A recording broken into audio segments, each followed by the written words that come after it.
everyone. My name is Mo. I'm a co-founder of Stellar and also like Brevis. I'm here to talk about Brevis, about like how you can build data-driven, decentralized applications using ZK coprocessor that we built.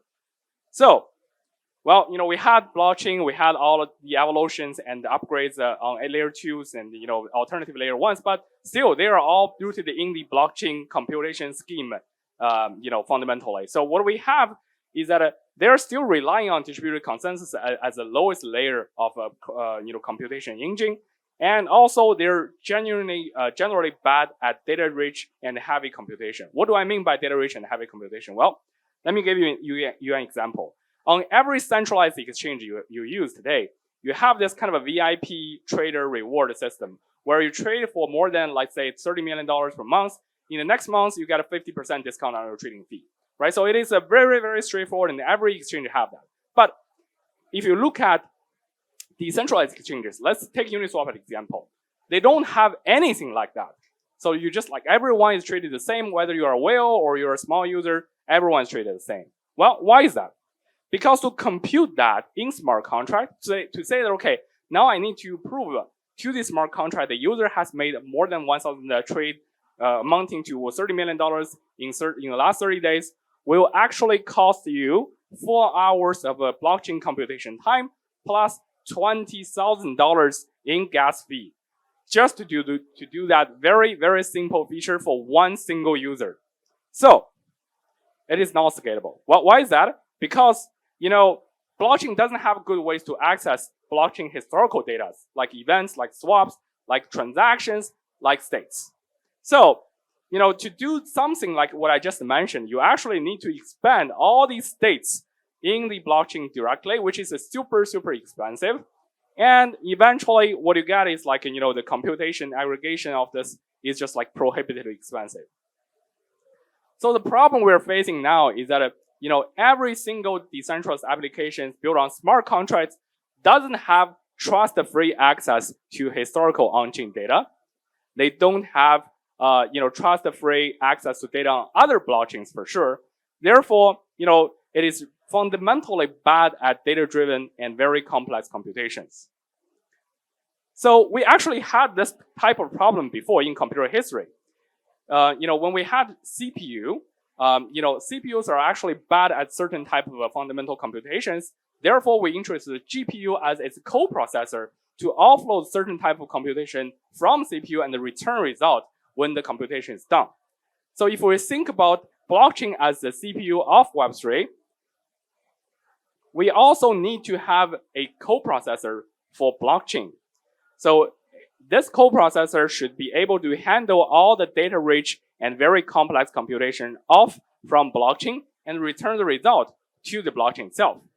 But the key thing here is that we need to maintain an end-to-end trust-freeness of this computation process, meaning that there should not be any third-party trust other than trusting the blockchain itself. So obviously, the coprocessor here cannot be a centralized entity at all. So we need to construct this as a ZK coprocessor, which is what Brevis is doing. So Brevis is the ZK coprocessor that can generate zero-knowledge proof for arbitrary computation on any type of data and utilize these computation results trust-freely in your on-chain smart contract directly. So, using Brevis is really simple. There are really 3 steps for your smart contract to access historical on-chain data such as events and swaps and all that stuff. So first of all, you need to specify what type of data you want to read, and then compute based on those data. And the data access and compute result will be aggregated into a single zero-knowledge proof and put it on the blockchain so that smart contract can actually consume it and use it. So for reading data, you can read various type of data in the blockchains, including storage state, which is like, for example, your ERC20 balance, the historical ERC20 balance, your transaction receipts, including all the events, your swaps, your deposit, your liquidation events, and accounts and transactions across all these different supported chains directly in your smart contract with extremely low cost. And what you can also do is that you can basically start to compute on these data. You can do sum, value, map reduce type computation. and filter, group by, all these data abstractions you can do, using this kind of computation API, and it will generate zero-knowledge proof.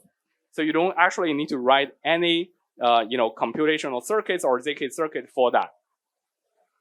And finally, when the proof is generated, you can use that proof along with the computation result trust freely in your smart contract directly. So, when people talk about ZK, the biggest question often get asked is like, what is the performance, right? So, Brevis is actually very much production ready in the sense that to generate like 1,000 transactions proof on Uniswap v3, it only costs like $1.8 and 144 seconds on an 8 server, GPU server. And to put things in perspective, Uniswap on a monthly basis only generates 4 million monthly trades, while under this very, very simple setting, Brevis can generate proofs for the capacity of 19 million trades, which is like very, very powerful. And the cost that Brevis needs is just a fraction, very, very tiny fraction of the entire month's fee generated by Uniswap. So, the reason we're in this outlayer kind of a eigenlayer meetup here is because we also have an additional model, something called Brevis coaching. Brevis coaching is merging crypto economics construct with zero-knowledge proof. So using Brevis coaching, you don't actually need to always generate the ZK proof up front. You have this kind of a model where you can use an AVS to generate a proposal, as kind of based on different node operators together to generate a proposal of the co-processing result and put that on chain first, and open a challenge window. And a fraud proof of zero-knowledge proof can be generated to challenge that result based on the crypto economic consensus. So this drastically reduces cost for most of the use cases because there's no need to generate the ZK proof upfront. And it also can support many more key features such as proof of completeness and proof of non-existence. So basically how this works, as I mentioned, is like you kind of have a crypto economics validated result and the open challenge window. If the result itself is incorrect, you can generate a zero-knowledge proof to challenge the crypto economically attest the result, and ensure that system is still 100% secure. So there are various different type of application use cases. I'm going to focus just on one category, which is the data-driven DeFi use case. So for data-driven DeFi, how they work is that you actually can inject a lot of data insights into your DeFi protocol, such as like a user's LP deposit, swap event liquidation, price oracle, historical price oracle, and you do calculation and computation on that, and you build new features. For example, as I mentioned, you can build a dynamic fee configuration based on users' past trading volume on Uniswap, and you can build trust-free active liquidity management protocols that basically manage liquidity on users' behalf based on certain on-chain triggers. Or you can do retrospective farming reward based on not the time length of liquidity providers deposited in the liquidity pool, but actually looking at what is the padding liquidity they actually provide during the volatility of the market itself. So basically it rewards, it can generate and shift many of the fundamental, primitives of the DeFi ecosystem today. And there are also a possibility to do trust-free temporal intent automation, right? So like if you think about the intent-based framework, these intents are generally one shot. You have intent and the solver network go to solve it.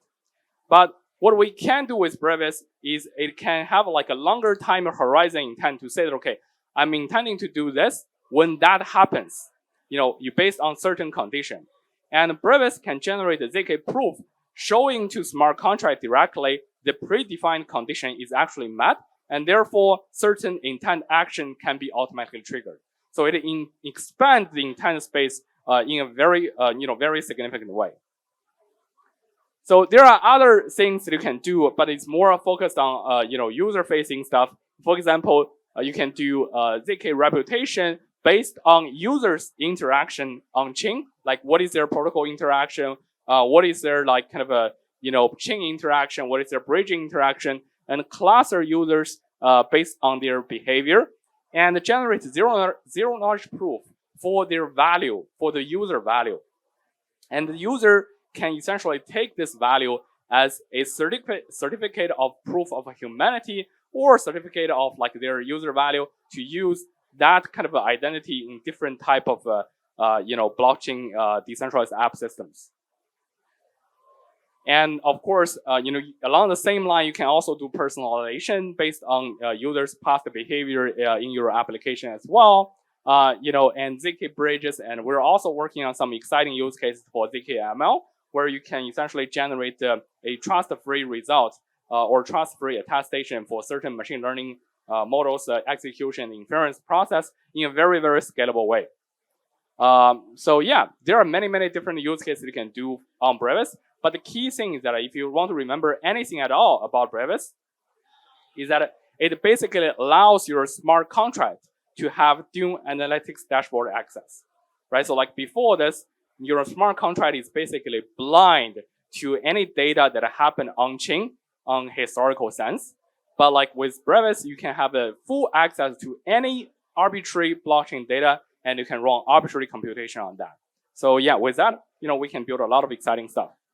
All right, thank you.